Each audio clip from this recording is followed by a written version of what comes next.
galerinha, tudo bom com vocês? Professor Daniel Oliveira e hoje, olha só, noções básicas sobre o átomo, tá certo? Bom pessoal, essa aqui é a parte inicial aí da química, aquela parte aí que você está começando a engatinhar e são conceitos que são extremamente importantes, né, para que você possa desenvolver todo o seu conhecimento aí dentro da química geral. Comigo aqui, professora Naíris, fazendo uma interpretação fantástica aí para todos vocês, dando um show. E agora vamos junto aqui, ó, modelos atômicos. Pessoal, é o seguinte, a ideia de átomo, ela vem da Grécia Antiga. Quando a gente tem os filósofos gregos, Leuspe e Demócrito, nós tivemos apenas uma concepção filosófica. Nós não tivemos uma base experimental. E é por isso que a gente acaba não considerando como um modelo atômico, como o primeiro modelo atômico. Tá certo? Então, basicamente, os filósofos Leuspe e Demócrito, em uma conversa, chegaram à conclusão que se eles pegassem a matéria, segura comigo, matéria é tudo que tem massa e ocupa lugar no espaço. Então, por exemplo, você é matéria. Esse caderno bem aí que está na tua mão é matéria. O ar é matéria. Um pedaço de giz é matéria. Então, se você pegar a matéria e quebrar, peguei um pedaço de giz e quebrei, cheguei num pedaço menor. Dividir a matéria, né? Aí eu vou quebrar aquele outro pedaço que eu já tinha quebrado em um menor ainda. E eu vou fazendo essas divisões. Segundo eles, ia chegar um determinado momento que você não iria conseguir mais quebrar. Esse momento, ou essa partícula, se chamou de átomo. Então a palavra átomo, ela se traduz como indivisível, tá? Então, você tem aqui uma charge. Leuspe, o que acontece se dividirmos continuamente a matéria? Ora, Demócrito, na minha opinião, chegaremos a uma partícula indivisível, ou seja, o átomo. Tá certo? Detalhe, não se configura como modelo atômico. Perfeito? Surge então na história nosso grande amigo John Dalton, que passa a criar o primeiro modelo atômico, baseado aí em umas leis que a gente chama de leis ponderais. Basicamente, nós temos as leis ponderais e as leis volumétricas. As leis ponderais, elas são leis que se referem à massa. Então, ali você já tinha Proust, Lavoisier, coisa que você ainda vai ver, tá certo? Mais para frente aí no seu ensino médio. Então, para Dalton, o que era um átomo? O átomo era uma esfera pequena, maciça, indivisível e indestrutível. Então, para Dalton, que a gente tem como uma analogia, o modelo atômico dele, como uma bola de bilhar, eu tenho o átomo como sendo indivisível. Então, isso você não pode esquecer. O primeiro modelo atômico trata o átomo como sendo indivisível. Então, Dalton tinha algumas definições sobre a ideia de átomo. Para Dalton, elementos químicos diferentes tinham massas e tamanhos diferentes. Perfeito? Então, o nosso primeiro modelo atômico surge apenas com John Dalton. Aí, através de experimentos, o pessoal descobre que existe elétron. Então, peraí. Se o átomo é a menor partícula da matéria, então, se eu acabo de descobrir que existe elétron no átomo, a ideia de átomo, que era indivisível, não pode mais acontecer, a gente não pode mais usar. Eu acho que tu deve concordar comigo. Porque até então, a menor partícula da matéria era o átomo. E agora, através de experimentos que se descobre a existência do elétron, você tem algo que constitui o átomo. Então, peraí, sinal de alerta. A partir desse momento, você tem o átomo como sendo divisível. Então, galera, é a partir de Thomson que você tem o átomo com a ideia de divisível, que a gente usa até hoje, tá certo? Então, quando a gente sai de Dalton, a gente já passa a trabalhar com a ideia da divisibilidade do átomo. Daniel, como era o átomo para Thomson? Diferente de Dalton, que era uma esfera positiva, que era uma esfera pequena, maciça, indestrutível, indivisível, para Thomson, você era uma esfera positiva recheada de elétrons, tá certo? Imagina que um pudim de passas, um pudim, não tem um creme, é como se fosse a parte positiva. E as passas é como se fossem os elétrons, ou seja, a parte negativa. Perfeito, gente? Então, a gente tem o modelo de J.J. Thomson como sendo o limite entre a divisibilidade do átomo. A partir dele, o átomo passa a ser divisível. Eis que surge Ernest Rutherford. Meu povo, Eu não sei se você sabia, mas Rutherford era aluno de Thomson. Então ele trabalhava com as ideias de Thomson. E com isso, Rutherford imaginava o quê? Que o átomo era uma esfera positiva, recheada de elétrons. Eis que Dalton resolve fazer um experimento. E esse experimento consistia dos seguintes detalhes. Rutherford tinha uma caixa, essa caixa era de chumbo. E lá dentro ele colocou o polônio, que era um elemento radioativo. Daniel, por que o chumbo? É porque o chumbo, gente, ele impede a passagem da radiação. Eu sei que alguma vez você já deve ter feito um exame, um raio-x, alguma coisa, mas às vezes no dentista é muito comum a gente fazer um raio-x, ele coloca um avental de chumbo na gente, né? Porque o chumbo tem essa capacidade, tá, de impedir a passagem aí da radiação. E aí nós já sabíamos que o polônio emitia partículas alfa. Então ele pegou uma caixa de chumbo, colocou o polônio, que emitia partículas alfa. E aí ele fez o quê? Usou uma lâmina de ouro bem fininha e bombardeou essa lâmina de ouro com essas partículas alfa. Rutherford esperava que a maioria das partículas alfa passariam sem sofrer desvios. E ele achou isso, na verdade, né? Então, o primeiro resultado do experimento dele foi bacana. A maioria das partículas alfa passaram sem sofrer desvios. Maravilha.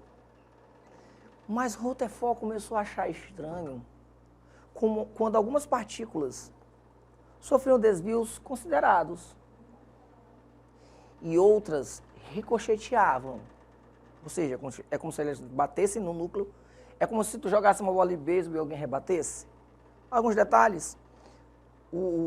A partícula alfa não batia no núcleo, porque o núcleo do ouro tem 79 prótons, então a repulsão era muito forte. Chegava bem próximo e era repelida, tá certo? Então, nesse experimento, a maioria das partículas alfa passou sem sofrer desvios. Porém, algumas partículas sofreram desvios consideráveis e outras elas até ricocheteavam. Mas Rutherford não esperava de jeito nenhum isso. Logo após o experimento, Rutherford para e diz o seguinte: é tão inacreditável como se atirássemos uma granada de 15 polegadas contra uma folha de papel e a mesma voltasse atingindo-nos. É como se tu tivesse uma folha de papel e tu jogasse uma televisão de 20 polegadas. Televisãozinha pequena assim, ó. Imagina, o espanto dele é como se essa televisão batesse nessa folha e voltasse atingindo ele. Entendeu? Então ele não esperava isso aí. E através desse experimento, Rutherford disse: Thomson está errado. O átomo, ele não pode ser como Thomson disse. Porque pela relação de partículas que passavam e eram ricocheteadas, ele percebeu que no centro do átomo existe uma região muito pequena e densa, que ele chamou de núcleo. E lá no núcleo, nós temos toda a carga positiva do átomo, tá certo? Então, qual é a principal contribuição de Rutherford para a gente nos modelos atômicos? Rutherford passa a trazer a ideia de núcleo para o átomo. Até então não tinha isso. Então, olha como vai evoluindo de uma forma muito linda, gente. Uma concepção filosófica, apenas uma conversa. Dalton fala sobre o modelo atômico e traz o átomo como sendo indivisível. A partir de Thomson, o átomo passa a ser divisível. Rutherford diz: calma que tem núcleo. E Rutherford dizia: os elétrons se movimentam de uma forma aleatória ao redor do núcleo. Então você tem esse símbolo bem aqui. É engraçado quando a gente fala de química, você vê muito esse símbolo aqui, né? É muito comum você falar de química, você está associando esse símbolo bem aqui. É a representação do modelo atômico de Rutherford. E não esquece, a principal contribuição de Rutherford, falar que no átomo tem núcleo. Beleza? E aí quando você for pegar as questões, te ajuda muito essas dicas, tá certo? Te ajuda demais. Aí Bohr disse assim: cara, Rutherford tá certo. Mas existe um princípio do eletromagnetismo que diz que uma carga negativa em movimento ao redor de uma carga positiva adquire movimento de espiral. Por exemplo, está aqui uma carga negativa, ela começa a girar. Se ela se movimenta de uma forma aleatória ao redor do núcleo, ela começa a perder energia, adquire um movimento de espiral e se choca com o núcleo. Então Bohr disse: cara, o Rutherford está perfeito, tem núcleo. Só que deixa eu ajeitar esse modelo. Na eletrosfera, no átomo, essa eletrosfera é dividida em níveis, onde os elétrons podem se movimentar sem perder energia alguma. Tá certo? Então, olha que lindo, lindo, lindo. Olha só como evoluindo, gente. Não tinha divisão a partir de Dalton. Thomson, por conta da descoberta do elétron, fala o quê? Não, peraí, Dalton tá errado, o átomo é divisível. E aí, Rutherford faz um experimento e diz, não, Thomson tá errado. No átomo tem núcleo. E os elétrons se movimentam de uma forma aleatória ao redor do núcleo. E Bohr diz, espera aí, Rutherford, tá errado. Porque na eletrosfera do átomo, eu tenho uma divisão em níveis, onde os elétrons podem se movimentar ali, sem perder energia. E deixa eu te contar um segredo aqui. Sei que você já está aqui comigo, acompanhando legal essa aula e entendendo tudo. Quando você tem um núcleo do átomo, ao redor do núcleo você tem a eletrosfera. Quanto mais distante do núcleo, mais energia você tem. Um elétron ele pode morar aqui tranquilo, sem problema nenhum. Mas se por acaso esse elétron ele recebe um pouco de energia, sabe o que esse elétron faz? Ele dá um salto, ele passa por uma região que tem mais energia. Isso se chama de salto quântico. Bacana? E aí, se você por acaso perde essa energia que você tinha recebido, você libera essa energia na forma de ondas, dependendo do comprimento, você tem uma coloração específica.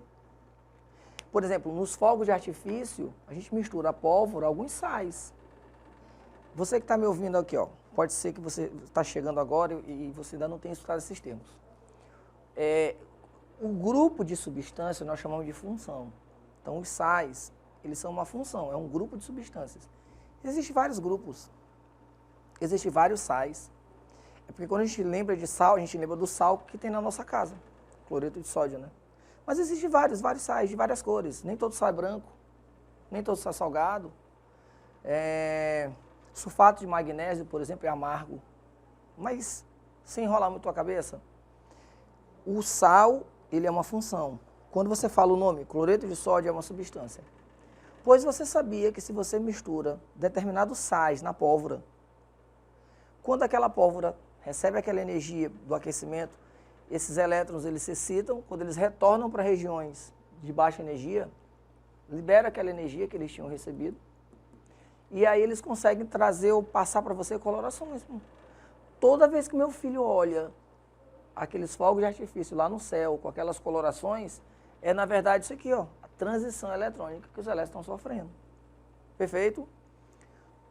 Quando tu está cozinhando alguma coisa, às vezes, está cozinhando um pouco de carne numa panela aberta, aí às vezes aquela água escorre pela panela. Quando ela toca no fogo, dá uma coloração bem amarelada, bem um amarelo bem forte, é porque aquilo é característico que tem sódio ali. Bacana? E tu vai aprender no laboratório aí da sua escola que você tem os testes de chama. Eu posso pegar um sal, colocar na chama e ter uma coloração diferente, dependendo do sal que eu estou usando. Perfeito, né? Show de bola. Então, vamos comigo. E agora a gente vai entrar em algumas noções bem bacanas sobre o átomo que você precisa saber. Ó, número atômico. O que é um número atômico? O número atômico é como se fosse o teu CPF. Cada pessoa tem o seu CPF. Não vai existir, por exemplo, você e sua mãe com o mesmo número de CPF, né? Aquele número te caracteriza. Quando você fala esse número para alguém, quando você liga para algum lugar e eles perguntam qual é o número do seu CPF, quando você entrega esse número, ele lhe dá todas as informações. Não é? Quando você vai, por exemplo, preencher alguma ficha, alguma coisa, ele sempre pergunta esse número. Então, esse número ele é um número que te caracteriza. Pois é. Pois os elementos químicos também têm um número que os caracterizam. E esse número nós chamamos de número atômico. E Daniel, então o que o número atômico é? O número atômico é um número que diz quantos prótons você tem. Um átomo ele tem um núcleo e a eletrosfera. O próton está lá naquele núcleo. Gente, o núcleo, em relação ao átomo, ele é muito pequeno. Muito, muito, muito pequeno. Tu já jogou futebol alguma vez? Ou já viu alguém jogando? Ou já assistiu mesmo na TV? Imagina que você vai pegar uma formiga e colocar lá no meio onde dá a saída de bola. Aquela formiga é o núcleo. Todo estádio é o átomo. Então, o núcleo, em relação ao átomo, ele é muito, muito, muito, muito pequeno. Certinho? Mas, praticamente toda a massa do átomo e a carga positiva você vai encontrar lá. Então, o número atômico é quantos prótons teu átomo tem. Então, por exemplo, aqui, quando você fala, o sódio tem número atômico 11, a gente representa o número atômico pela letrinha Z. Então o sódio tem número atômico 11? Então o sódio tem 11 prótons. Pronto, só isso. O ouro, número atômico 79. Então o ouro tem 79 prótons. Segredinho para você, mas ninguém pode ter 79 prótons que não seja o ouro. Tranquilo? Tungstênio, 74 prótons. Então, o tungstênio tem 74 prótons. O número atômico dele, 74. Sempre vai ser assim. Tá certo? Então, beleza até aqui, né? Tudo certinho. Vamos supor que você que está assistindo minha aula, tu tem 15 anos. Vamos imaginar que o 15 fosse o teu CPF, tu seria o fósforo. Ninguém pode ter um número 15 que não seja o fósforo. Não, Daniel, tu confundiu. Eu tenho 16 anos. Pô. Se teu número atômico fosse 16, tu seria o enxofre. Porque só o enxofre tem 16 prótons. E Daniel, vou te contar uma coisa bem que estou com 17 anos. Tá com 17? Então tu é o cloro. Somente o cloro vai ter um número atômico 17. Então, de 1 a 118, cada número caracteriza um elemento. Bacana, né, gente? Esse é o número atômico. Número de massa, também representado pela letrinha A. Imagina a seguinte situação. Imagina que você vai subir numa balança. Eu vou subir numa balança. Eu estou gordinho, né? Eu vou subir na balança e eu olhei que eu estou com 95 quilos. 95 quilos. Aí beleza, eu desci dessa balança e eu tirei um fiozinho de cabelo. Só um fiozinho, só um. Eu vou subir nessa balança de novo. Quanto é que tu acha que eu vou pesar? 95 quilos. E Daniel, esse fio de cabelo não tem massa? Tem. Mas em relação à massa do corpo, essa massa é muito pequena. A gente despreza. Então, na hora que eu vou achar o número de massa, eu não boto o elétron na soma, porque a massa do elétron ela é 1936 vezes aproximadamente menor que a do próton. Então, não vai entrar na soma. Se eu quero achar o número de massa, eu vou somar o que está no núcleo, próton e nêutron. Mas deixa eu te mostrar uma forma bem fácil de meu filho aprender isso aqui. Está aqui um elemento químico, Beleza? Aí eu vou colocar aqui, bem aqui embaixo, gente, é comum a gente colocar o próton. Aqui no meio, o nêutron. E aqui em cima, a massa. Vou contar um segredinho para ti que está assistindo essa aula. Só para ti. Tu só soma em uma situação.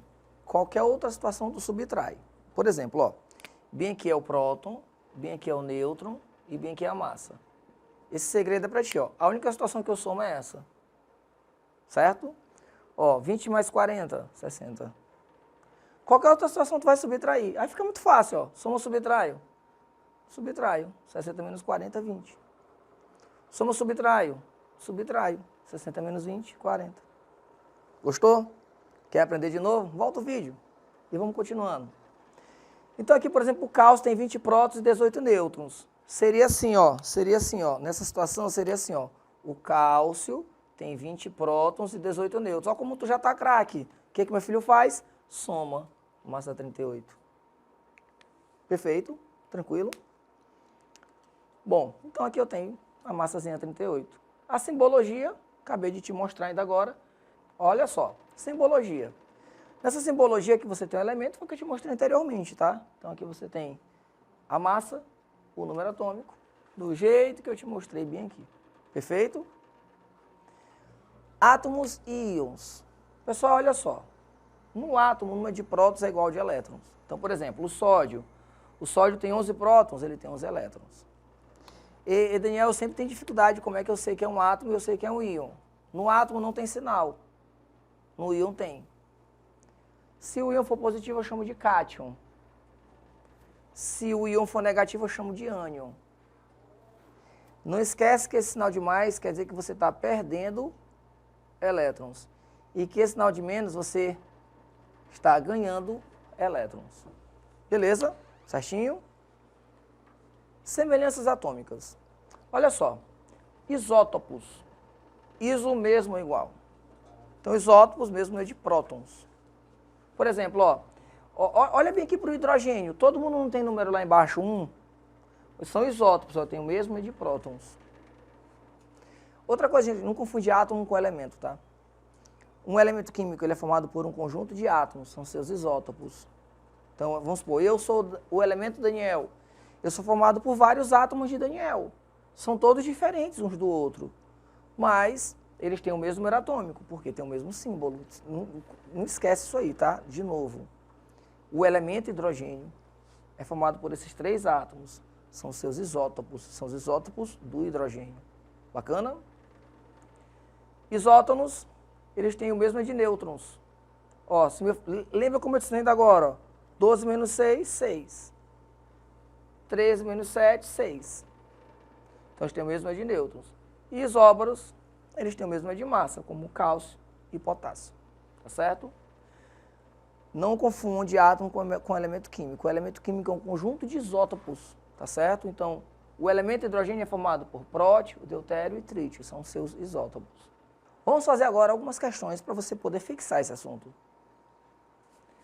Um grande passo rumo ao desenvolvimento da química como ciência foi a evolução do entendimento a respeito da estrutura atômica. Por exemplo, foi possível entender o que constitui a matéria, prever determinados comportamentos dos materiais, entender e manipular a radioatividade, produzir produtos de nossos interesses e assim por diante. Cientistas como Dalton, Thomson, Rutherford e Bohr elaboraram modelos atômicos, ou seja, representações que não correspondem exatamente à realidade, mas que servem para explicar corretamente o comportamento do átomo. Com relação à estrutura do átomo, podemos afirmar, menos, não existem elementos diferentes com o mesmo número de prótons, certo, não existem elementos diferentes com o mesmo número atômico, tá? Então, eu não posso marcar isso que ela é errada. Os elétrons encontram-se na eletrosfera? Maravilha. Distante do núcleo? Sim, perfeito. Toda espécie química neutra apresenta um número de nêutrons igual ao de elétrons? Não. Está errado. Essa aqui que é a resposta. Se a espécie é neutra, o número de prótons é igual ao de elétrons. A massa do átomo está concentrada no núcleo? Show de bola. O número de massa de um elemento é igual ao de prótons mais o número de nêutrons, certinho. O número, como eu te mostrei anteriormente, o número de massa é a soma do número de prótons com o número de nêutrons. Então, a resposta é a letra C. Segunda questão. O elemento químico potássio apresenta 2 isótopos naturais estáveis. É um de massa 39 e outro 41. Sabendo que o número atômico do potássio é 19, esses isótopos neutros possuem. Gente, se o número atômico dele é 19, eles têm 19 elétrons. Perfeito. Então, letra A, 39 prótons? Não. O número atômico é 19. Letra A está errada, letra B está errada. Outra coisa, se é átomo de prótons é igual de elétrons. Então, não pode ter 20 elétrons. Resposta, letra D. Terceira, são dadas as seguintes informações relativas aos átomos X, Y e Z. São questões muito comuns que você encontrar no colégio aí, ó. Eu vou pegar aqui os 3 átomos, X, Y e Z. X, Y e Z. Qual é a dica que eu te dou? Pega os números e joga direto lá. Z possui massa 112. Aí eu venho aqui, ó, Z possui massa 112. Daniel, coloca aqui. Mesma coisa, tá? Não tem problema nenhum, não. Y tem 60 prótons, aí eu boto aqui, ó, Y tem 60 prótons. Massa 130.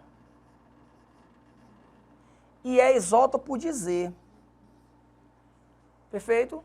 Ó, aqui já dá para me tirar algumas informações, ó. 130 menos 60, 70. Vou subtrair. Beleza? E aqui, 112 menos 50. Dá quanto? 52. 112 menos 60, 52. Aí, ó. 0 mais 2, 2. 6 mais 5, 11. É aquilo que eu te ensinei rapidão, ó. A única situação que eu somo é essa. Qualquer outra situação eu vou subtrair. Aí ele fala, X é isótono de Y. X é isótono de Y. Isótono, mesmo é de nêutrons. Se aqui é 70, aqui é 70. E isóbaro de Z. Se aqui é 112, aqui é 112. Soma, subtraio? Tu aprendeu, né? Subtraio. 42. A única situação que eu somo é essa, todas as outras eu vou subtrair. Ele quer o número atômico de X, 42. Beleza? Bom, galerinha, muito obrigado por estar aqui comigo. Quero agradecer a todos vocês, a nossa intérprete maravilhosa que está aqui com a gente, nos dando todo o suporte. E agora é a sua vez. Você vai procurar o plano de estudo, vai se formar melhor sobre o assunto e eu te vejo na nossa próxima aula. Valeu!